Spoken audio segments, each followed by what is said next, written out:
Hello everyone. चलिए अब आगे बढ़ते हैं। अब देखिए इसके बाद हम लोगों का नया चैप्टर आता है और वो है चैप्टर 7 ऑफ बीएनएस। ये जो चैप्टर 7 है बीएनएस का, ये डील करता है ऑफेंसेस अगेंस्ट प्रॉपर्टी, यानी जो प्रॉपर्टी के अगेंस्ट या प्रॉपर्टी से रिलेटेड ऑफेंसेस हैं वो इस चैप्टर के अंदर दिए गए हैं। जैसा हम लोगों ने चैप्टर 6 के अंदर पढ़ा था, ऑफेंसेस अफेक्टिंग ह्यूमन बॉडी, जो ह्यूमन बॉडी को अफेक्ट कर रहे थे या ह्यूमन बॉडी के अगेंस्ट थे, जैसे murder, culpable homicide, hurt, grievous hurt, तो वो उस चैप्टर 6 में दिए गए थे। उसी तरीके से जो प्रॉपर्टी से रिलेटेड ऑफेंसेस हैं वो इस चैप्टर के अंदर दिए गए हैं, जैसे चोरी हो गया, जैसे स्नैचिंग हो गया, एक्सटॉर्शन हो गया, रॉबरी हो गई, डकैती हो गई। ठीक है, अब देखिए एक और खास बात समझ लीजिए इस चैप्टर के लिए, ऑफेंसेस अगेंस्ट प्रॉपर्टी। प्रॉपर्टी के अगेंस्ट जो ऑफेंस कमिट किए जाते हैं इसके अंदर एक बड़ी अहम क्रिमिनल इंटेंट होती है, यानी इसके अंदर जो मेंस रिया होता है वो आप याद रखिएगा, वो क्या होता है मेंस रिया। इसके अंदर आप ज्यादातर ऑफेंसेस के अंदर पाएंगे वो डिसऑनेस्टली होता है। तो यानी डिसऑनेस्टली जो मेंस रिया है ये मर्डर या कल्पेबल होमिसाइड के लिए नहीं हो सकता है। मर्डर और कल्पेबल होमिसाइड के लिए क्या होता है, इंटेंशन और नॉलेज। याद कर लीजिएगा इसको। आंसर जब आपको लिखना होता है तो आंसर लिखने के लिए याद रखिएगा हर डेफिनेशन, यानी हर जो ऑफेंसेस होते हैं बीएनएस के अंदर, जितने भी ऑफेंसेस होते हैं, ये याद रखिएगा बीएनएस के अंदर जितने भी ऑफेंसेस होते हैं इसके अंदर दो पार्ट होता है। एक मेंस रिया वाला पार्ट होता है इसके अंदर और एक एक्टस रियस वाला पार्ट होता है। तो ये दोनों ही आपको एग्जाम में लिखने होते हैं। मेंस रिया मतलब कि जो पर्सन, जो ऑफेंडर होगा उसका क्रिमिनल इंटेंट क्या होगा और वो क्या एक्शन करेगा। ठीक है, तो मर्डर, कल्पेबल होमिसाइड, इंटेंशन और नॉलेज होता है, बाकी एक्शन उसके अंदर बताया गया है एक्टस रियस। उसी तरीके से प्रॉपर्टी से रिलेटेड ऑफेंस करने के लिए जो क्रिमिनल इंटेंट बताई गई है वो क्या बताई गई है, डिसऑनेस्टली। क्यों डिसऑनेस्टली बताई गई है, क्योंकि डिसऑनेस्टली क्या है, बेईमानी है। तो बेईमानी किस चीज से करी जाती है, इंसान कब कहता है सामने वाले को बेईमान है, जब वो उसको धोखा दे दे। किस चीज से रिलेटेड, प्रॉपर्टी, पैसा। तो डिसऑनेस्टली किससे रिलेटेड होता है, प्रॉपर्टी से रिलेटेड होता है। और ये डिसऑनेस्टली को कहां पे डिफाइन किया गया है, सेक्शन 2 सबसेक्शन 7 बीएनएस के अंदर, जहां पे बोला गया है कि जहां पे किसी एक इंसान की ऐसी नियत है जहां पे वो किसी प्रॉपर्टी को रॉन्गफुल तरीके से गेन करे, किसी प्रॉपर्टी को या किसी चीज को रॉन्गफुल तरीके से गेन करे। रॉन्गफुल तरीके से गेन करना, देखिए अगर मैं किसी इंसान से पूछ के ये पेन लेता हूं जिसका है, अगर मैं उससे पूछ के लेता हूं तो ये मैंने उसकी मर्जी से लिया, उसकी परमिशन से लिया, कोई रॉन्गफुल गेन नहीं, बिना उसकी मर्जी के चुप्पे से ले ले, this is a wrongful gain. या रॉन्गफुल गेन ना भी हो लेकिन सामने वाले का रॉन्गफुल लॉस करना चाहते हो तो भी ये डिसऑनेस्टली माना जाएगा। समझ में आ गया, आपको सारे प्रॉपर्टी से रिलेटेड ऑफेंसेस के अंदर ये डिसऑनेस्टली मिलेगा। ठीक, चलिए अब आगे बढ़ते हैं। अब देखिए जो पहला ऑफेंस जो इसके अंदर डिफाइन किया गया है वो है थेफ्ट, सेक्शन 303, जो पहले आईपीसी में 378 था। ये ऑफेंस है, ऑफेंस ऑफ थेफ्ट। अब देखिए इसके अंदर जाने से पहले ये आप देख लीजिए एक बार कि ये सेक्शन 303 से 334 तक है ये चैप्टर, और आईपीसी के अंदर ये 378 से 462 तक था, वहां पे भी चैप्टर 17 ही था। तो देखिए अब ये जो आप देख रहे हैं सेक्शन 378 और 303 बीएनएस किस चीज को डिफाइन कर रहा है, थेफ्ट को। अब ध्यान रखिएगा ये जो थेफ्ट को हम लोग समझने जा रहे हैं, दो ऑफेंसेस बहुत ज्यादा इंपॉर्टेंट हैं समझने के लिए, कॉन्सेप्ट की क्लैरिटी के लिए, इनके एसेंशियल्स आपको पता हो, इनका मेंस रिया और एक्टस रियस वाला पार्ट आपको जरूर पता हो। एक तो हो गया थेफ्ट और एक हो गया एक्सटॉर्शन। इन दोनों को बहुत अच्छे से विथ फुल कॉन्सेप्ट क्लैरिटी के साथ समझना बहुत जरूरी है, क्योंकि अगर आपने इन दोनों को नहीं समझा तो फिर आप रॉबरी नहीं समझ पाओगे, रॉबरी का ऑफेंस नहीं समझ पाओगे। और वही रॉबरी को 5 या उससे ज्यादा लोग कमिट करते हैं तो वही डकैती बन जाता है, तो इसका मतलब आपको डकैती भी नहीं समझ में आएगी। तो अगर ये दोनों ऑफेंसेस नहीं समझ में आए तो ना आप रॉबरी समझ पाओगे ना आप डकैती समझ पाओगे, इसलिए इनको अच्छे से समझिएगा। ठीक है, तो अब आइए हम लोग यहाँ पे शुरू करते हैं थेफ्ट की डिफिनेशन को समझना। देखिए थेफ्ट के लिए क्या बोला गया है, सबसे पहले हम लोग प्रैक्टिकली समझ लेते हैं कि थेफ्ट कैसे कमिट होता है। थेफ्ट जो है हमेशा किसी ऐसी प्रॉपर्टी को लेके कमिट होता है which can be move from one place to another, which can be carried away from one place to another. It means that the property must be movable property. So under section 303 of BNS the offence of theft can be committed only in respect of movable property. So the property has to be movable property. ठीक, अब किसी की movable property है, मान लीजिए कि ये मेरी मूवेबल प्रॉपर्टी है, मेरे कब्जे में है। अब सपोज दैट कि कोई इंसान इस मूवेबल प्रॉपर्टी को मेरे कब्जे से लेता है बिना मुझसे पूछे, बिना मेरी कंसेंट के। अब ये तो उसने कर दिया, ये क्या हो गया, उसका एक्टस रियस एक्शन हो गया। He move the property for such taking, ठीक। लेकिन उसकी इंटेंट क्या थी, उसने ये मूव किया विद डिसऑनेस्ट इंटेंशन। यहां पे dishonest intention is very material. Why the dishonest intention is material? अगर मान लीजिए कि उस इंसान को लगा कि ये उसी का पेन है, तो इसका मतलब है कि डिसऑनेस्ट इंटेंशन इज मिसिंग। अगर डिसऑनेस्ट इंटेंशन इज मिसिंग तो ये चोरी नहीं होगी। तो ये वो जब उठाए तो उसके दिमाग में क्या हो, डिसऑनेस्ट इंटेंशन, रॉन्गफुल गेन, गलत तरीके से फायदा पहुंचा लेना अपने आप को। उसके बाद अगर ये उठाता है तो यही चोरी होगी। ठीक है, अब देखिए आपको समझ में आ जाएगा। whoever intending to take, कोई इंसान ये नियत करता है कि ले लें, टेक कर ले, डिसऑनेस्टली, बेईमानी की नियत से। डिसऑनेस्टली का मतलब कि उसके दिमाग में चल रहा है गलत तरीके से फायदा पहुंच जाए, सामने वाला ना देखे उठा ले, सामने वाला भूल गया तो चलो रख ले, गलत तरीके से फायदा। एनी मूवेबल प्रॉपर्टी, आपको समझ में आ गया मूवेबल प्रॉपर्टी क्या होती है। मूवेबल प्रॉपर्टी के अंदर कोई भी चीज जो मूव हो सकती है, गाड़ी, कार, लैपटॉप, इवन टेम्ड और डोमेस्टिक एनिमल्स भी आ जाएंगे, ठीक है, जंगली जानवर नहीं आएंगे। आउट ऑफ द पोजीशन, यहां पे पोजीशन लिखा हुआ है, कब्जा नहीं लिखा है। Of any person without that person consent, बिना उस पर्सन की कंसेंट के। उसके बाद क्या करता है, मूव्स दैट प्रॉपर्टी, ये नहीं लिखा है। The person takes the property into his possession. The person removes the property. The person removes the property out of the possession of another person and take the property into his own custody. ये नहीं लिखा है कि वहां से उठा के अपने पास रख लिया हो, खाली लिखा है moves that property, खाली मूव करना। मान लीजिए कि ये कोई प्रॉपर्टी रखी है, या फॉर एग्जांपल ये पेन रखा हुआ है, बिना मेरी कंसेंट के किसी ने चोरी की नियत से, डिसऑनेस्ट इंटेंशन से लेने के लिए इसको ऐसे किया, चोरी हो गई। ये मैटर नहीं करता है कि उसने उठा के इसको रख ही लिया हो, इतना मूव किया, चोरी हो गई।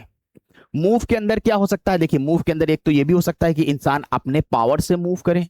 मूव के अंदर ये भी हो सकता है कि अगर वो किसी चीज को अंदर मूवमेंट पैदा कर दे, ही कॉज टू मूव समथिंग। जैसे कि किसी का कोई कुत्ता है, कोई दूर से कुत्ते को दिखाया ऐसे, लू लू लू लू लू ऐसे करे, और कुत्ता जो है चलता चला है अपने पास से और लेके चला है, क्या हो गया, he has actually move the dog, उसने कुत्ते को मूव कर दिया, चोरी हो गई। उसी तरीके से मान लीजिए कि कोई बैल है, गांवों में आपने देखा होगा दहेज वगैरह चलता है, बैलगाड़ी से भेजा जाता है, बैलगाड़ी के ऊपर दहेज का सामान, उसमें ज्वेलरी वगैरह रखी है। एक इंसान दूर से देखता है कि बैलगाड़ी खड़ी हुई है, बैलगाड़ी में बैल जो है उसको दूर से पत्ते उत्ते दिखाता है, कहता ऐसे करता है। बैलगाड़ी क्या करती है, धीरे धीरे मूव करना शुरू कर देती है। जैसे ही बैलगाड़ी मूव करी, थेफ्ट हो गया। अगर वो चोरी की नियत से, डिसऑनेस्ट इंटेंशन से करता है ये चीज, बिना जिसके कब्जे में उसके कंसेंट के। समझ में आ गया। उसी तरीके से मान लीजिए ये भी मूवमेंट हो जाएगा। कोई गाड़ी है, उसके आगे पहिए के आगे ईंटें लगे हुए हैं, कहीं आगे खिसक न जाए। सामने एक इंसान एक गेट खोल देता है, गाड़ी के पहिए के आगे जो ईंट लगे हैं उसको हटा देता है और ऐसे खड़ा हो जाता है। गाड़ी अपने आप से धीरे धीरे ढलान की वजह से जाती है और घर के अंदर चली जाती है, गैरेज में, और लॉक कर देता है। अब अगर कोर्ट में पकड़ा जाए, कहे मैंने तो कुछ किया ही नहीं था, I just simply remove the stones, मैंने तो खाली जो स्टोन्स थे उस गाड़ी के टायर पे उसको हटाया है, I did not move the property. लेकिन कोर्ट कहेगा नहीं, it is also a movement. That property in order to such taking, ले जाने के लिए, is said to commit theft, तो कहा जाएगा कि उसने चोरी कमिट कर दी। तो यानी यही चोरी हो गई। आइए अब देखिए, इसके एक्सप्लेनेशन में बताया गया है, a thing so long as it is attached to the earth. कह रहा है कि अगर मान लीजिए कोई चीज जमीन से गड़ी हुई है, देखिए पेड़ भी चोरी हो सकते हैं, क्योंकि पेड़ भी बहुत महंगे महंगे बिकते हैं। पेड़ की लकड़ी बहुत सारे काम के लिए इस्तेमाल की जाती है, उसके पूरे पूरे फर्नीचर बन जाते हैं। पेड़ के ऊपर फ्रूट्स होते हैं बहुत सारे, जिसको आप बहुत महंगे बेच सकते हैं। कुछ बड़े बड़े पेड़ होते हैं, उसमें इतने फ्रूट्स होते हैं कि आप बहुत महंगे महंगे बेच सकते हैं उन पेड़ को। तो पेड़ की भी चोरी हो सकती है, लेकिन as long as it is rooted in the earth, it is not the subject matter of theft. So if the tree is rooted in the ground, in the field then it is not the subject matter of theft. क्यों? क्योंकि उस time पे जो पेड़ होगा उसको माना जाएगा part of immovable property, and the immovable property is not the subject matter of theft. लेकिन जैसे ही आपने पेड़ को काटा, the tree has now become the subject matter of theft, because now it is capable of being carried away from one place to another. It can be moved from one place to another. As long as it is rooted, it cannot be moved from one place to another, क्योंकि तो ground में rooted है. But the moment it is cut down, now it can be moved from one place to another, and now it has become the subject matter of theft. तो वही चीज ये कह रहा है कि जब तक अटैच है नहीं होती है, अगर काट दिया गया तो बन जाएगी। ये नहीं कह सकते हम कि ये तो इमूवेबल प्रॉपर्टी का पार्ट है। आगे बता रहा है एक्सप्लेनेशन 2 में, ये कह रहा है कि कभी कभार सेम एक्ट जो है, वही सेम एक्ट जो है, जो सेम एक्ट है उसी से कोई चीज को काटा भी जा रहा होगा और उसी से मूवमेंट भी हो सकता है। तो अगर कोई इंसान किसी पेड़ को काटता है, जैसे ही पेड़ कटा मूवमेंट हो गया, तो the moment the tree is savoured, उसी टाइम पे मूवमेंट हो गया, और जैसे ही मूवमेंट हुआ वो चोरी हो गई। ठीक है, अब इसके बाद आया एक्सप्लेनेशन 3। एक्सप्लेनेशन 3 कह रहा है person is said to cause a thing to move by removing an obstacle. हमने अभी आपको बताया कि मूवमेंट कई कई तरीके से हो सकता है। एक हो सकता है इंसान खुद अपनी ताकत से मूव करे किसी चीज को, ये कोई चीज रखी है और इस तरीके से खुद से कोई चीज मूव करे, या हो सकता है कोई ऑब्स्टेकल हो, जैसे हमने आपको बताया गाड़ी के आगे ईंट लगी हुई है, ईंट हटा दिया, गाड़ी अपने आप से मूव करने लगी, तो भी कहा जाएगा कि उसको मूव किया है। ठीक है, ऑफेंडर ने मूव किया है। या मान लीजिए कि एक्चुअली मूविंग इट या separating it from any other thing. मान लीजिए कि कोई चीज किसी चेन से अटकी हुई है, मोबाइल फोन इंसान देखने जाता है, मोबाइल फोन की दुकान में वो किसी चेन से अटका रहता है, मान लीजिए चेन काट दे तो वहां से सेपरेट होना भी मूवमेंट हो जाएगा।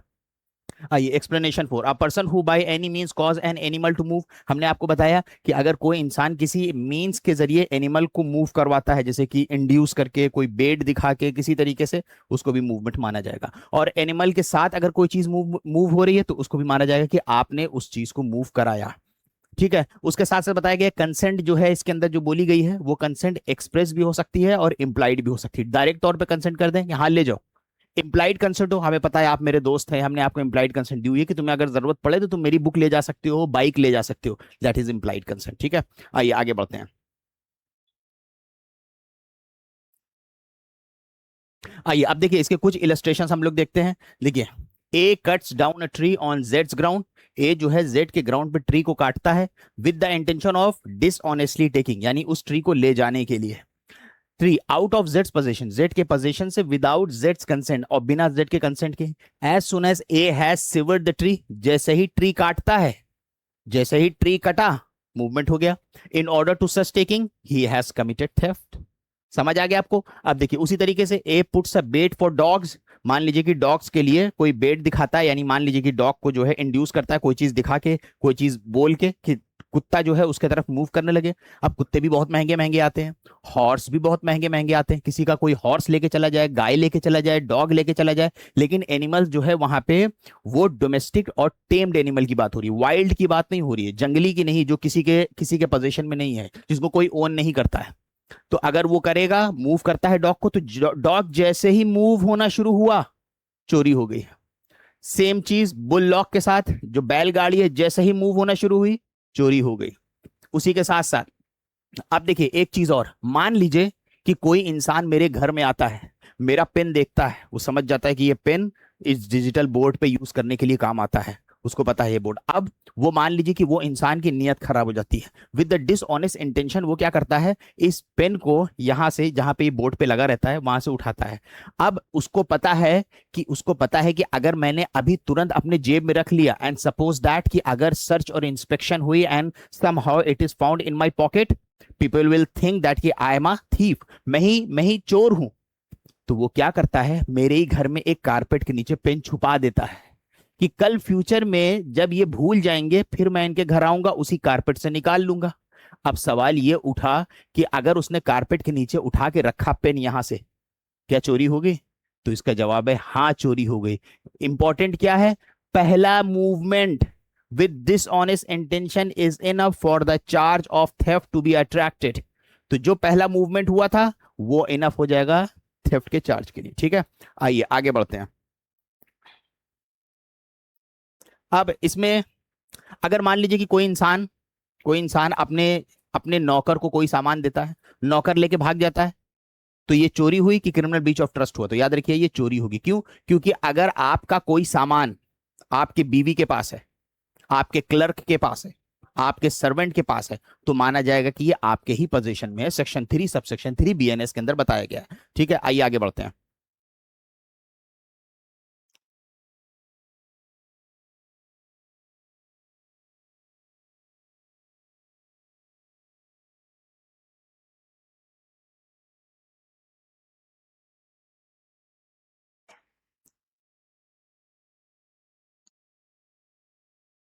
एक और क्वेश्चन, क्या हस्बैंड और वाइफ एक दूसरे की प्रॉपर्टी के लिए लाइबल हो सकते हैं? तो इसका जवाब है हाँ, बिल्कुल लाइबल हो सकते हैं। हाँ, लेकिन अगर कोई औरत जो है अपना स्त्री धन या मुस्लिम लॉ के अंदर अपना महर लेती है तो फिर वो लाइबल नहीं होगी। ठीक है, अदरवाइज वो लाइबल हो सकते हैं।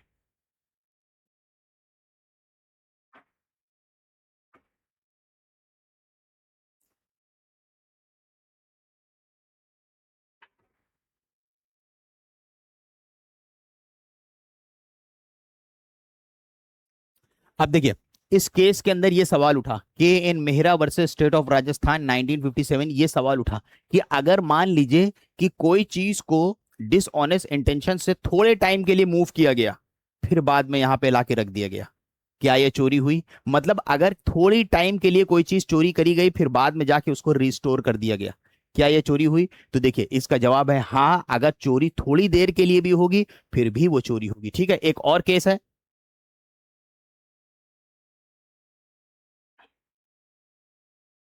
एक और केस है Pyare Lal Bhargava versus state of Rajasthan 1963। इसके अंदर भी हुआ था कि एक पर्सन ने अपने ऑफिस की जो फाइल थी वो कुछ टाइम के लिए बाहर वाले को दिखाने के लिए लेके गया, फिर बाद में लाके रख दिया, तो कोर्ट ने माना ये चोरी हो गई, भले ही थोड़ी देर के लिए ही क्यों ना करी गई हो। उसी के साथ साथ मान लीजिए कि आपने अपनी घड़ी किसी को बनाने के लिए दिया है, किसी को बनाने के लिए दिया गया, वो बंदा आपकी घड़ी काम नहीं कर रहा है, रोज कहता है आजकल आजकल, नहीं देता, आप गए उसकी दुकान में जाके अपनी घड़ी लेके चले आए, क्या ये चोरी हुई? इसका जवाब है नहीं, चोरी नहीं हुई। लेकिन अगर आपने अपनी घड़ी किसी को बनाने के लिए दिया कि भाई इसको रिपेयर कर दो, उसने रिपेयर कर दिया, आप बिना पैसा दिए उसको लेके चले आए जबरदस्ती, तो ये चोरी हो जाएगी, याद रखिएगा। ठीक है, अगर आपने टेलर को अपना कपड़ा सिलने के लिए दिया, उसने सिल दिया, आप जाके लिया, चोरी हो गई। अगर उसने नहीं सिला, आपको टहला रहा है, आप गए लेके चले आए, चोरी नहीं हुई। ठीक है, तो ये आपका हो गया यहाँ पे ऑफेंस ऑफ थेफ्ट। चलिए आगे बढ़ते हैं। देखिए, अब इसके बाद आया स्नैचिंग, जो सेक्शन 304 बीएनएस के अंदर पनिशेबल है। 304 बीएनएस के अंदर ये नया ऑफेंस है, इसका ऑफेंस का नाम है स्नैचिंग। अब चोरी ही स्नैचिंग है, आप पहले ही समझ लीजिए, चोरी जैसी होती है वैसे ही स्नैचिंग भी होती है। स्नैचिंग के अंदर भी कोई मूवेबल प्रॉपर्टी किसी इंसान के पोजीशन से ली जाती है बिना उसके कंसेंट के। बस फर्क क्या है? फर्क यह है स्नैचिंग और चोरी के अंदर कि स्नैचिंग के अंदर इसी चीज को, जैसे हमने चोरी में बताया था, जो है कोई इंसान बिना मेरी कंसेंट के चुप्पे से लेके रख लेता है, बिना मेरी कंसेंट के चुप्पे से उठाता है। मोड यहाँ पे क्या है? बिना मेरी कंसेंट के इसको उठा रहा है और अपने पास रख ले रहा है। ठीक है, डिसऑनेस्ट इंटेंशन से। स्नैचिंग के अंदर क्या है कि इसी चीज को झपट्टा मार के ले रहा है, मतलब यहाँ पे फोर्सफुल या क्विक या सडन सीजर ऑफ प्रॉपर्टी है। तो कोई से इंसान से कोई चीज छीन लिया या उसके कब्जे में है कोई चीज छीन लिया, बाकी जितनी चीजें जो चोरी के अंदर बताई गई हैं वो चीज इसके ऊपर भी अप्लाई होगी। ठीक है, चलिए ये हो गया सेक्शन 304। और याद रखिएगा ये नया ऑफेंस है बीएनएस के अंदर। आईपीसी में कोई ऐसा ऑफेंस नहीं था। आईपीसी के टाइम पे कंफ्यूजन होती थी कि ये स्नैचिंग का केस रॉबरी में ले जाए या चोरी में लेके जाए, तो इसलिए स्नैचिंग के लिए एक नया ऑफेंस आ गया। हाँ, लेकिन अगर चोट पहुंच गई स्नैचिंग करने के दौरान, किसी की नोज रिंग खींचा, नोज से ब्लीडिंग होने लगी, कान टूट गया, तो ये रॉबरी में कन्वर्ट हो जाएगा। ये खाली नॉर्मल चोरी की ही बात कर रहा है, बस चीज को फोर्सफुली उठा लिया गया, खींच लिया गया, छिना लिया गया, बस। ठीक है, आगे बढ़ते हैं।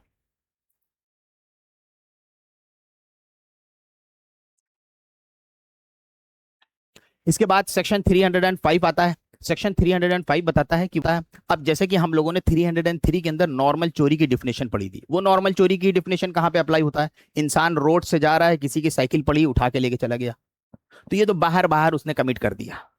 लेकिन अगर वही चोरी कोई रिहायशी जगह पे, रिहायशी बिल्डिंग में, किसी किसी बोट हाउस में, जैसे श्रीनगर में आप देखते हैं दल लेक के ऊपर बोट हाउस है, आदमी रह रहा है, उसके अंदर जाके किसी ने चोरी कर ली, आदमी कहेगा मैंने कोई ड्वेलिंग हाउस में थोड़ी करी है, डल लेक के अंदर बोट चलती है, उसी के साथ साथ बोट हाउस हो गई, वेसल हो गया, उसके साथ साथ कोई टेंट हो गया, कोई कैंपिंग करने जा रहा है, मान लीजिए कि कोई कैंपिंग करने जा रहा है, पटनी टॉप में कोई कैंपिंग कर रहा है, उसके उसके टेंट में आप चले जाए कोई चीज निकाल लें, तो क्या हो जाएगा, ये भी चोरी हो जाएगी। ठीक है, आइए आगे बढ़ते हैं। तो थेफ्ट इन अ ड्वेलिंग हाउस, तो ये स्पेसिफिकली उस जगह पे अप्लाई होगा जहां पे वो जगह ड्वेलिंग हो, रिहायशी हो। रिहायशी का मतलब नहीं हर वक्त रह रहे हो, जैसे स्कूल है वो भी ड्वेलिंग हाउस हो जाएगा। समझ में आ गया? आइए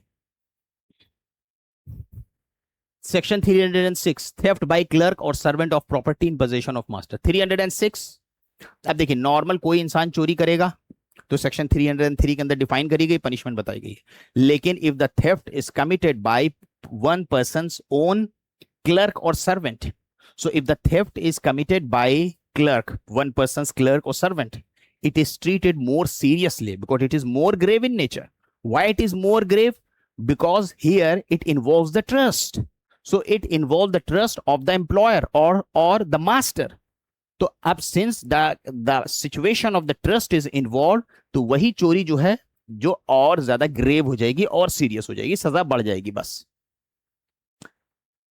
theft after preparation made for causing death, hurt और रिस्ट्रेन, सेक्शन 307। सेक्शन 307 बता रहा है कि वही जो नॉर्मल चोरी 303 के अंदर पड़ी है, लेकिन यहां पे जो ऑफेंडर है he has prepared himself, he comes for stealing, he comes for committing the theft with full preparation, like he keeps the pistol, suppose that he keeps the pistol or he keeps the knife in his pocket. He has come for committing the theft with full preparation, that in case if the person resist, जिसकी property वो चोरी करने जा रहा है, in case the person resist, वो उसको मार देगा, उसके ऊपर गोली चला देगा या उसके ऊपर चाकू चला देगा, या लोगों को लेके आया हुआ है कि अगर उसने रेजिस्ट करा तो सब पकड़ लेंगे, झपट्टा मार देंगे उसके ऊपर, तो ये और सीरियस हो जाएगा, तो फिर वो 307 के अंदर पनिशेबल होगा। समझ में आ गया? अब यहां से हम लोगों का शुरू होता है एक्सटॉर्शन। अब पहले कुछ फर्क समझ लेते हैं, आपको समझ में आ जाएगा एक्सटॉर्शन और थेफ्ट में फर्क क्या है। थेफ्ट समझ गए आप? Very easy to understand. There has to be a movable property. The movable property is moved by one person with the dishonest intention out of the possession of another person without that person's consent and moves that property in order to such taking. That is theft. In the case of the extortion, there is no movement of the property by the offender. In the case of extortion, there is no movement of property by the offender. आप कहोगे if the property is not moved by the offender, then how come it comes into his custody? इसके अंदर property आ क्या रही है? Mode different है। In theft, the offender, suppose that he himself causes the movement or he himself moves the property. ठीक? In extortion, what happens is that in the case of the extortion, the offender put you in fear of injury to your body, mind, reputation, or property. And what happens is that and you get scared and you surrender the property by your own self to the offender, and you surrender the property and you give the property to the offender by your own, and the offender himself does not take the property. How does it happen? Let's just take an example. Suppose that someone tells you that he has got all the access of your private pictures, your Google photos, unless you give him, the person tells you that unless you give him 1 lakh rupees, he will viral all of your pictures, and you get frightened and you get scared and you think that the person will viral all my private pictures unless you give him 1 lakh rupees, and you say that भाई लीजिए 1 लाख रुपए। अब यहां पे देखिए how the property was moved. The victim himself moved the property. Victim himself surrendered the property. तो victim ने तो खुद ही से लाके प्रॉपर्टी दे दी। तो एक्सटॉर्शन के अंदर प्रॉपर्टी कैसे ऑब्टेन करी जा रही है? बट इसको ऑब्टेन करने का जो मेथड है वो क्या है? By putting another person in fear of injury, injury के खतरे से। ठीक है, वैसे ही सामने वाला का मार डालेंगे, काट डालेंगे, पीट देंगे, ऐसा कर देंगे, ठीक है, डराए, इसी तरीके से सामने वाले से कोई चीज मांगे, सामने वाले डर के दे, लो भाई लो लो। समझ में आ गया आप लोगों को? अगर इसी तरीके से डराए और सामने वाले से कोई प्रॉपर्टी रिसीव कर ले, सामने वाला खुद ही से प्रॉपर्टी दे दे, यही एक्सटॉर्शन होता है। समझ आ गया आपको? दूसरा फर्क इसके और चोरी में क्या है, in extortion property can be movable और इमूवेबल, लेकिन in case of theft property must be movable. अब देखिए क्या कह रहा है, whoever intentionally puts any person in fear of injury। Injury का क्या मतलब होता है, देखिए इंजरी का मतलब होता है, इसको भी डिफाइन किया गया है सेक्शन 2 के अंदर। इंजरी का मतलब होता है, इंजरी के अंदर जरूरी नहीं है कि बॉडीली इंजरी हो, जैसे कि कोई इंसान कहे मार देंगे, पीट देंगे, चाकू मार देंगे, अपना गोल्ड नेकलेस दे दो, अपना मोबाइल और वॉलेट दे दो। तो यहां पे इंजरी किस चीज की है, बॉडीली इंजरी का डर। अगर कोई इंसान ये कहे बदनाम कर देंगे तुम्हें, रेप के केसेस में फंसा देंगे, वायरल कर देंगे फोटोज, बदनाम कर देंगे, पूरे पूरे पूरे एरिया में बदनाम कर देंगे तुमको, ये क्या है, फियर ऑफ रेपुटेशन, यानी इंजरी टू रेपुटेशन हो गई, उसके साथ साथ इंजरी टू माइंड हो गई। या मान लीजिए कि कोई इंसान आपको ना थ्रेट दे, बल्कि आपके बेटे को थ्रेट दे कि हम तुम्हारे बेटे के साथ ऐसा कर देंगे, ये क्या हो गया, even though you have no fear of injury on your person, लेकिन यू हैव द फियर कि आपका जो कोई करीबी है जिसके अंदर यू हैव एन इंटरेस्ट, उसको नुकसान हो सकता है, ये क्या हो गया, इंजरी ऑफ माइंड, वो भी इसके अंदर आ जाएगी। तो अगर इंजरी माइंड की हो, चाहे बॉडी की हो, चाहे रेपुटेशन की हो या प्रॉपर्टी की हो, वो भी इसके अंदर कवर हो जाएगी। उसके बाद आपसे कोई चीज ले लेता है, वो यही एक्सटॉर्शन है। और to any other person and thereby dishonestly induces, dishonestly तो रहना ही रहना है, we already covered in the starting of the lecture that dishonestly जो है हमेशा यूज होता है in respect of the property, mental element. Induces the person so put in fear, deliver the property. This is very material term. In order to understand the offense of extortion, it is very material that in the case of the extortion, the victim himself delivers the property. Unlike the theft, where the offender himself moves the property, but there is no such movement by the offender. यहाँ पे victim जो है he himself sends, लो भाई ले लो, मेरी जान बख्श दो, that is extortion। ठीक है, to any person any property, और कोई वैल्यूएबल सिक्योरिटी, कोई भी वैल्यूएबल सिक्योरिटी किसी कागज में साइन करवा ले, जरूरी नहीं कोई पैसा ले, कागज में साइन करवा ले, जरूरी नहीं है कि कोई पैसा या कागज में साइन करवाए, हो सकता है गोल्ड नेकलेस मांगे, वॉलेट मांगे, कुछ भी हो सकता है। और एनीथिंग साइंड और सील्ड, किसी प्रोमिसरी नोट पे साइन करवाने के लिए धमकी दे, या मान लीजिए कि कोई ऐसी चीज हो जिसको वैल्यूएबल सिक्योरिटी में कन्वर्ट कर लिया जाए, सादे पेपर में साइन करवाए जिसको वैल्यूएबल सिक्योरिटी में कन्वर्ट कर लिया जाए, तो यही हो जाएगा एक्सटॉर्शन। फर्क समझ में आ गया आपको दोनों में, थेफ्ट और एक्सटॉर्शन। चलिए आगे बढ़ते हैं। अब देखिए इसके सब सेक्शन 2 सब सेक्शन 3 में एक्सटॉर्शन की पनिशमेंट बताएगी। अब कंफ्यूज मत होइएगा इसकी पनिशमेंट को लेके, क्योंकि इसकी पनिशमेंट के लिए एक अलग सा अंदाज दिया गया है कहने के लिए। एक जगह पे लिखा हुआ है whoever commits extortion, तो whoever commits extortion, तो extortion कब होगा, कि just because कि I put someone in fear of injury and induces the person dishonestly to deliver the property. Suppose that the person does not deliver the property. Let's just take an example. Suppose that I put you in fear of injury to your body, mind or reputation, and dishonestly induces you, suppose that I dishonestly induced you to deliver any property, but you refuse to hand over your property. अगर आप refuse कर देते हो, now the question arises whether the offense of extortion is committed or not. तो यहां पे this is not the offense of extortion, बल्कि it is an incomplete offense and it is an attempt to commit extortion. ये कह रहा है whoever commits extortion means मतलब कि one person must have been put by another person in fear of injury. उसके साथ साथ the person who has been so put in fear of injury has also delivered the property. So if he has actually delivered the property once he was put in fear of injury to his mind, body or reputation and delivered the property, offense of extortion is committed. If he does not deliver, attempt to extortion. बस यही चीज लिखा। तो यहाँ पे लिखा commits extortion, subsection 3 में लिखा हुआ whoever in order to the committing of extortion, तो यानी ये बात कर रहा है attempt की। समझ आ गया आप लोगों को? इसी तरीके से इसके सबसेक्शन में दिया गया है जो आप खुद से पढ़ सकते हैं। अगर आपको कोई डाउट होगा, आप हमारे इस नंबर पे मैसेज करके पूछ सकते हैं, आपको हमारे तरफ से रिप्लाई आ जाएगा। अगर आपको हमारे लेक्चर से कोई भी डाउट होता है, आप इस नंबर पे मैसेज करिए 8840961324। ये हमारा व्हाट्सएप का नंबर है, आप इस पे जाइए और आप स्क्रीनशॉट ले लीजिए। अगर आप देख रहे हैं वीडियो हमारी यूट्यूब पे, ले लीजिए कि हम यहाँ पे फंस गए हैं, इस पॉइंट पे हम फंस गए हैं, हमें बता दीजिए कि इसमें क्या क्या चीजें होंगी या ये क्या होगा, इसको कैसे समझा जाए, आपको हमारे तरफ से जवाब आ जाएगा। ठीक है, उसके साथ साथ आपको ये भी बताते चले कि हमारे अलग अलग कोर्सेज चल रहे हैं, लॉ के कोर्सेज चल रहे हैं, जिसके अंदर हम लोग लॉ के अंदर जुडिशरी, एपीओ और पीओ को कवर कर रहे हैं। उसके साथ साथ हमारे ड्राफ्टिंग के कोर्सेज भी चलते हैं, जिसके अंदर basic code practice, case filing, plaint की ड्राफ्टिंग, एप्लीकेशन की ड्राफ्टिंग, पिटीशन की ड्राफ्टिंग, कैसे फाइल करना है, कन्वेंसिंग, उसको कवर करते हैं। उसके साथ साथ हमारे इंग्लिश के कोर्स, जिसके अंदर आंसर राइटिंग है, ग्रामर है, ताकि स्टूडेंट मेंस में अच्छा आंसर लिख पाए। और उसके साथ साथ जीके और जीएस की क्लासेस भी चल रही है। इसकी डिटेल्स लेने के लिए 8840961324 पे आप मैसेज करके ले सकते हैं। ठीक है, चलिए आगे बढ़ते हैं। A threatens to publish a defamatory libel concerning Z. A जो है थ्रेट करता है, धमकी देता है। किसे? जेड को, कि तुम्हारे बारे में तुम्हें बदनाम कर देंगे।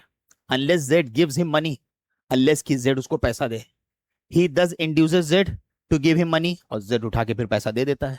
तो इन्हें क्या करा? एक्सटॉर्शन। बदनाम कर देंगे, मार देंगे, ये चीज होती है एक्सटॉर्शन के अंदर। मतलब ऐसा कर देंगे, ऐसा हो जाएगा, कोई इमीडिएट खतरा नहीं है। इमीडिएट खतरा मतलब इमीडिएट खतरा ही होता, कोई बंदूक लगा दे, ला ला ला वॉलेट दो, मार देंगे गोली। लाठी लेके खड़ा हो जाए, मार देंगे, लाठी जल्दी वॉलेट दो। ये इमीडिएट खतरा है, मतलब इसमें इमीडिएट खतरा नहीं है। ठीक है, उसी तरीके से इसके अंदर इमीडिएट जो है जान का खतरा नहीं होता। अब जैसे मान लीजिए कि कोई इंसान, एक तो होता है कि कहेंगे मार देंगे तुम्हारे बेटे को, मार देगा, थ्रेट कर रहा है, ठीक है, धमकी दे रहा है, जैसे हम लोग कहते हैं धमकी दे रहा है। बेटे को उठा के वैसे ही खड़ा कर दे, मान लीजिए पुल के ऊपर से ऐसे लटका दे, यमुना नदी के ऊपर, दो नहीं छोड़ देंगे पानी पे, इमीडिएट खतरा हो गया। तो यहां पे इमीडिएट खतरा नहीं है, ठीक है, धमकी दे रहा है। समझिएगा इस चीज को, ये इंपॉर्टेंट है। वैसे ही ए जेड को धमकी देता है, that he will keep, threat को हम लोग यहाँ पे धमकी देना ट्रांसलेट करते हैं। धमकी देता है that he will keep Z child in wrongful confinement, कि तुम्हारे बच्चे को कैद कर देंगे, अनलेस कि तुम हमें एक प्रोमिसरी नोट को साइन करके दो। ठीक है, वो ऐसा ए कर देता है, जेड कर देता है, तो ए ने एक्सटॉर्शन कमिट किया। उसी तरीके से ए थ्रेट कहता है कि मैं तुम्हारी जो जितनी खेती फसल है सब बर्बाद करवा दूंगा, अनलेस जो है तुम एक कागज पे साइन करो। वो साइन करके दे देता है डर के मारे, तो इसने एक्सटॉर्शन कमिट करा। A by putting Z in fear of grievous hurt, A जो है जेड को फियर ऑफ ग्रीवस हर्ट, हाथ पैर तोड़ देंगे, आंख फोड़ देंगे। ये ग्रीवस हर्ट हुआ, आंख फोड़ जाना, कान खराब हो जाना, हड्डी टूट जाना, अनलेस की साइन करके दो, कोई ब्लैंक पेपर है जिसको वो कन्वर्ट कर सकता है वैल्यूएबल सिक्योरिटी में, वो करके दे देता है डर के मारे, धमकी से। एक्सटॉर्शन हो गया। ए जेड को थ्रेट करता है मैसेज देके कि तुम्हारा बच्चा मेरे कब्जे में है, मार देंगे वरना इतना पैसा दे दो, तो ये भी एक्सटॉर्शन हो गया। लेकिन अगर यही बच्चे को मार देने का इमीडिएट खतरा है, कि ये लो लटका के खड़े हुआ है और ये बच्चे के कनपट्टी में बंदूक लग के चला हुआ, लाओ पैसा दो मार देंगे, तो फिर ये क्या बन जाएगा? रॉबरी बन जाएगा। याद रखिएगा, अगर खतरा इमीडिएट है, इंस्टेंट है, अगर धमकी दे रहा है मार डालेंगे, ग्रीवस हर्ट कर देंगे, आंख फोड़ देंगे, पैर तोड़ देंगे, इतना पैसा दे दो, या तुम्हारी पूरी फसल बर्बाद कर देंगे, या तुम्हें बदनाम कर देंगे, या तो बहुत चोट पहुंचाएंगे, धमकी दे रहा है, उसके बाद इंसान डर के देता है, एक्सटॉर्शन। इमीडिएट खतरा, इंस्टेंट खतरा, सामने बंदूक लेके खड़ा हुआ है, मारने जा रहा है, रॉबरी बन जाएगा। ठीक है, ठीक है, यहां तक क्लियर हो गया सब लोगों को? चलिए आगे बढ़ते हैं। अब आप भी प्रिपरेशन शुरू कर सकते हैं जुडिशियल सर्विसेज की, अपने घर में बैठे हुए। और ये हमारा नंबर यहाँ पे दिया गया है, आप इस नंबर पे 8840961324 पे बात कर सकते हैं और डिटेल्स ले सकते हैं। चलिए अब आगे आया, आगे हम लोग बढ़ते हैं। अब इसके बाद आता है सेक्शन 309 बीएनएस, जो डील करता है रॉबरी के ऊपर। हमने आपको बताया था कि अगर आपने थेफ्ट और एक्सटॉर्शन अच्छे से नहीं समझा, रॉबरी नहीं समझ में आएगा। तो अगर आपको थेफ्ट और एक्सटॉर्शन समझ में आ गया, अब आइए रॉबरी समझते हैं। 309 के अंदर रॉबरी डिफाइन किया गया है। अब पहले समझ लीजिए कि रॉबरी के अंदर, रॉबरी जो है it is an aggravated form of either theft और extortion. So in every robbery there is either theft or extortion. So in every robbery there would be either theft or extortion. तो हर robbery में या तो theft या तो extortion होगा। Point number 1, तो robbery कैसे बनती है? थेफ्ट और एक्सटॉर्शन से ही बनती है। जो थेफ्ट और एक्सटॉर्शन आपने समझा है उसी से ही रॉबरी बनती है। लेकिन अब कैसे बनती है, अब ये हमें देखना है। तो थेफ्ट और एक्सटॉर्शन आपने समझ लिया, उसी के अंदर कुछ और एडिशनल चीजें होने से वही थेफ्ट और एक्सटॉर्शन रॉबरी में कन्वर्ट हो जाता है। कैसे, आइए देखते हैं। देखिए कहा गया है, अब इसको देखिएगा, इसी सेक्शन 309 के अंदर क्या बोला गया है? Theft is robbery. क्या बोल रहा है? थेफ्ट ही रॉबरी है। लेकिन कब? ये तब है जब in order to the committing of the theft, कह रहा है कि थेफ्ट करने से पहले या इन कमिटिंग द थेफ्ट या थेफ्ट करने के दौरान, बात पे ध्यान दीजिएगा, और इन कैरिंग अवे, और या चोरी करने के बाद कोई इंसान प्रॉपर्टी लेके जा रहा हो, और attempting to carry away property obtain by theft. यहां तक तो बिल्कुल समझने में कोई दिक्कत नहीं है। कह रहा है कि अगर कोई इंसान चोरी करने से पहले, चोरी करने के दौरान, और चोरी करके जब प्रॉपर्टी लेके जा रहा हो, यहां तो कोई दिक्कत नहीं है। आगे क्या कह रहा है? The offender for that and, जो ऑफेंडर है चोरी करने से पहले, चोरी करने के दौरान, या जब चोरी करने के लिए, चोरी करके प्रॉपर्टी लेके जा रहा हो, वो ऑफेंडर क्या करता है? जो ऐसा चोरी कर रहा है वो क्या करता है? वो क्या करता है? कॉज एनी पर्सन डेथ, किसी इंसान को मार देता है, डेथ कॉज कर देता है, या किसी इंसान को चोट पहुंचा देता है, या किसी इंसान को पकड़ लेता है। मान लीजिए कि जबरदस्ती किसी को पकड़ लिया और उसके बाद उसकी कोई चीज ले ली, या तो ये करता है, फिर यहां पे कॉमा लगा हुआ है, फिर आगे नया सेंटेंस, या फियर ऑफ इंस्टेंट डेथ हो, या तो चोरी करने के लिए, या चोरी करने के करके लेके जा रहा हो, या चोरी करने से पहले instant fear of death create कर दे। जैसे कोई इंसान सामने खड़ा हुआ है, ऐसे बंदूक लेके आ रहे, बोलना नहीं, मार देंगे, इंस्टेंट फियर ऑफ डेथ हो गया। अब जब सामने वाला एकदम दहशत में, भाई बंदूक लगी है, तो फियर ऑफ इंस्टेंट डेथ ही तो हो गया, सामने वाले सरेंडर हो जाएगा। फिर गए, उसकी गोल्ड चेन ली, वॉलेट लिया, जो सामान रखा वो लिया।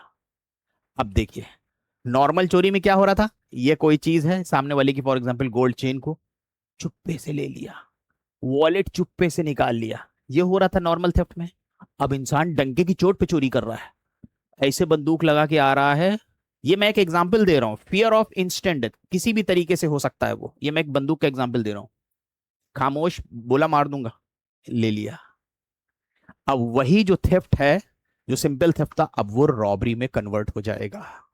क्यों? क्योंकि यहां पे फियर ऑफ इंस्टेंट डेथ है, या इंस्टेंट डेथ के अलावा इंस्टेंट हर्ट है, या इंस्टेंट रॉन्गफुल रिस्ट्रेंट भी होगा, तो वही थेफ्ट रॉबरी में कन्वर्ट हो जाएगा। समझ में आ गया?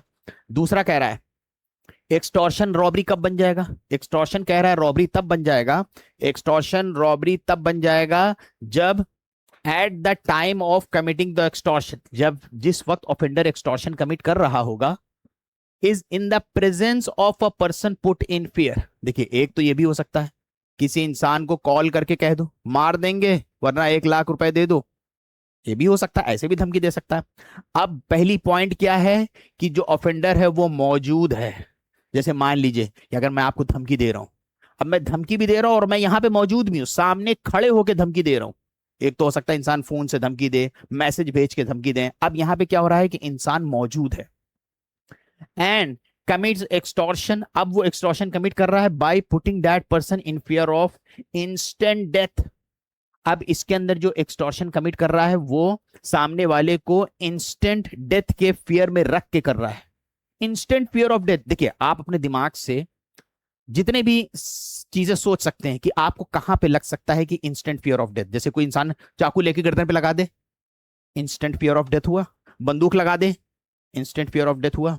बिल्डिंग से लटका दे, इंस्टेंट फियर ऑफ डेथ हुआ। अब ये इन सारी चीजें इंस्टेंट फियर ऑफ डेथ हो गई। मान लीजिए किसी के बच्चे को पुल के ऊपर से लटका दें, बिल्डिंग से लटका दें, इंस्टेंट फियर ऑफ डेथ हुआ। अब उसके बाद सामने वाला अपनी प्रॉपर्टी खुद से दे देता है, क्योंकि एक्सटॉर्शन के लिए हम लोगों ने पढ़ा है खुद से दे देता है।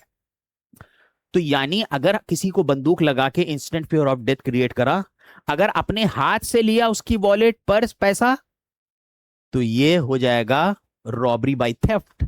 अगर बंदूक लगाया और उसने खुद से दे दिया, तो ये हो जाएगा रॉबरी बाय एक्सटॉर्शन। समझ में आ गया आप लोगों को? चलिए आगे बढ़ते हैं। अब robbery is an aggravated form of इधर थेफ्ट और एक्सटॉर्शन। तो हर रॉबरी में या तो थेफ्ट होता है या तो एक्सटॉर्शन होता है। ठीक है,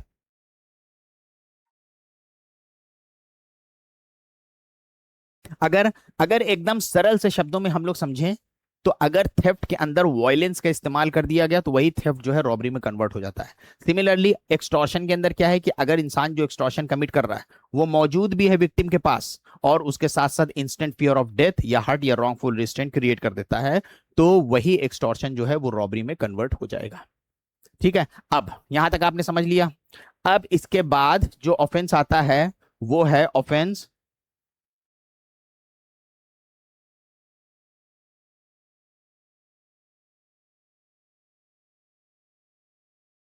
अब इसके देखिए कुछ हम लोग इलस्ट्रेशन देख लेते हैं। ए hold jets down and fraudulently takes jets money and jewels. ए जो है होल्ड्स डाउन, ए जेड को पकड़ता है और उसके बाद जो है उसकी ज्वेलरी ले लेता है।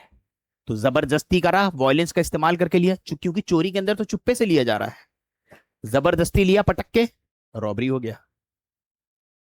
A meet Z on the high road shows a pistol. अब ए जेड से मिलता है, उसको बंदूक दिखाता है और and demand Z purse, Z का पर्स मांगता है। Z in consequence surrender his purse, Z जो है अपना पर्स खुद ही से देता है। बंदूक दिखाया, इंस्टेंट फियर ऑफ डेथ हुआ, सामने वाले ने पर्स खुद से दे दिया, रॉबरी हो गया, कमिटेड द रॉबरी। ठीक है। A meet Z and Z child on the highway. A takes the child, A Z से मिलता है और जेड के बच्चे को देखता है, कहता है मैं बच्चे को उठा के पुल से फेंक दूंगा फॉर एग्जाम्पल, अनलेस अपना पर्स दे दो। अब बच्चे को फेंक देना, इंस्टेंट फियर ऑफ डेथ हुआ। तो इसके अंदर एक्सटॉर्शन के लिए ये भी हो सकता है कि फियर ऑफ इंजरी, इंजरी किसकी हो सकती है, माइंड, बॉडी, रेपुटेशन, उसके साथ साथ जिस पर्सन में आप इंटरेस्टेड हो उसकी भी हो सकती है। तो माइंड की इंजरी हो रही है एक तरीके से, तो ये भी हो जाएगा, ये भी क्या हो जाएगा, ये भी रॉबरी हो जाएगी। ठीक है, आइए आगे बढ़ते हैं।